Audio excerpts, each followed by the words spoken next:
కేకులు, శీతల పానీయాలు, ఐస్ క్రీములు లాంటి వాటిని ఇష్టపడని వాళ్ళు ఎవరుంటారు? కానీ అధిక చక్కెర వాడి చేసే ఆయా పదార్థాల్లో క్యాలరీలు ఎక్కువగా ఉంటాయి. అవి తింటే అధిక బరువు సమస్య వెంటాడుతుంది.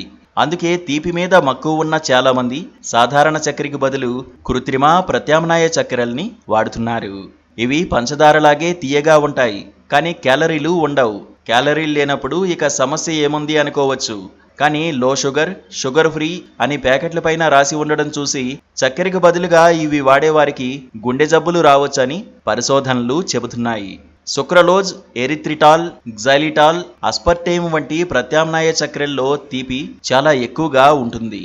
దాంతో ఇవి నాలుకకి తీయగా తగలగానే ఆ తీపి వల్ల రక్తంలో కలిగే మార్పుల్ని నియంత్రించాలనే ఉద్దేశంతో శరీరంలో ఇన్సులిన్ అప్రమత్తమై ఎక్కువ విడుదలవుతుంది. దానివల్ల కొలెస్ట్రాల్ కూడా ఎక్కువ విడుదలవుతుంది.